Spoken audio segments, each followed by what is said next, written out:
vois que je n'aurai pas beaucoup de preuves parce qu'il y a suffisamment de contributions et puis grosso modo de soutien. Et j'apprécie fortement la dernière intervention de l'honorable qui me rassure. Prenez ça en main d'abord. Voilà. Donc, je disais que j'apprécie fortement la dernière intervention de l'honorable qui me rassure et qui doit rassurer également les organisateurs. Bon, je ne vais pas répondre à tout le monde, mais j'ai quand même 2 ou 3 points qui méritent qu'on y revienne. Bon, et le collègue Toulassi parlait de devoir plutôt que de droit. Je crois qu'il ne faut pas en fait de dualité, le droit et le devoir. Parce que si vous négligez le droit, vous allez être confronté à des problèmes face à des puissances. Et ça m'amène à répondre rapidement à la question de définition. C'est vrai, il y a des pays qui n'ont pas besoin de produits pour assurer leur sécurité alimentaire. C'est d'ailleurs pour cela qu'il y a une évolution dans les concepts. Au départ, on parlait d'autosuffisance alimentaire. Et l'évolution nous a amené à la notion de sécurité alimentaire. Parce qu'il y a des pays, justement, qui assurent leur sécurité alimentaire sans autosuffisance alimentaire. Mais la vulnérabilité de nos pays nous amène à considérer les deux. Absolument. Parce que si l'on se contente de dire nous avons les moyens d'acheter tout ce que nous allons produire, mais c'est grave. C'est grave pour nous-mêmes, c'est grave pour nos producteurs, c'est grave pour nos générations parce que nous garantissons la faiblesse de notre capacité de nous alimenter. Ce qui coûte aujourd'hui 20 francs que vous trouvez sur le marché, quand vous serez habitué, celui qui vous le vend va dire c'est 100 francs. Pendant ce temps, votre revenu n'a pas évolué. Donc, c'est très important de savoir que les deux, pour des pays comme les nôtres qui sont des pays vulnérables, nous devons faire attention. Et deuxième préoccupation, c'est la question des statistiques. Madame Peggy a posé une question très très importante, mais en réalité, elle est liée à la compréhension des, je ne dis pas des statistiques, mais des indicateurs. La compréhension des indicateurs.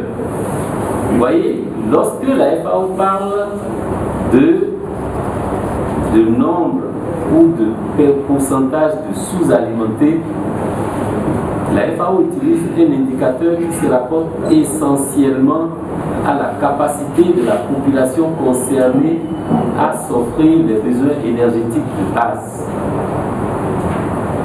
Et le Bénin ne fait pas exception. Si vous relisez les documents du Bénin depuis les années 80, on a l'habitude de dire que le Bénin est un pays globalement autosuffisant, mais on ne s'arrête jamais là. Monsieur Ressou est là. Il a fait ça tout le temps. Et quand on dit le Bénin est un pays globalement autosuffisant, automatiquement, on dit néanmoins toutefois. Pourquoi? Parce qu'il y a deux catégories d'enquêtes. Il y a les enquêtes de disponibilité alimentaire. Et comment ça se passe? On dit, nous sommes une population telle que nous sommes ici. Il y a des systèmes, disons, scientifiques pour savoir quels sont les besoins alimentaires de nous tous qui sommes ici. C'est une opération, c'est des calculs rapides. J'ai tel âge, j'ai tel poids, j'ai besoin de telle quantité de calories. Et on compare cette quantité de calories dont nous avons besoin avec la quantité de calories obtenues par notre production agricole. Puisque chaque aliment, chaque produit que nous sortons de nos champs a une valeur énergétique. On fait la comparaison entre les besoins de notre population et le disponible énergétique que nous avons, et on constate qu'au Bénin, le disponible énergétique est supérieur aux besoins énergétiques. On dit que le Bénin est globalement autosuffisant. Maintenant, lorsque nous faisons ce qu'on appelle les enquêtes nutritionnelles, ça je l'ai fait longtemps avec M. Ressou, et les premières enquêtes nutritionnelles au Bénin, c'est nous qui les avons faites, c'est nous qui avons constaté justement que nous avons plus de 50% de communes encore considérées comme des communes en situation déficitaire. Pourquoi? Parce que Le premier calcul est un calcul national et le deuxième calcul est un calcul local. Et votre modérateur a passé la moitié de sa carrière à s'occuper de cette relation entre le disponible national et ce qu'on appelait les déficits au niveau local des communes. C'est avec eux que nous avons fait la première carte alimentaire du Bénin. Alors vous voyez la nuance. Donc, le raisonnement que vous utilisez est d'abord un raisonnement national et vous allez maintenant à un raisonnement local. Et mieux, vous ne vous arrêtez pas au raisonnement local au niveau de suffisant ou pas suffisant. Vous faites maintenant ce qu'on appelle les enquêtes nutritionnelles et c'est là qu'on trouve que, en réalité, le Bénin a des problèmes nutritionnels. Nous ne sommes pas à l'abri des problèmes nutritionnels. Ce que nous avons gagné, ce que nous avons obtenu et qui a valu le prix de la FAO, c'est essentiellement au niveau du taux et du nombre de sous-alimentation, de sous-alimentés. C'est une comparaison mondiale. C'est une comparaison mondiale.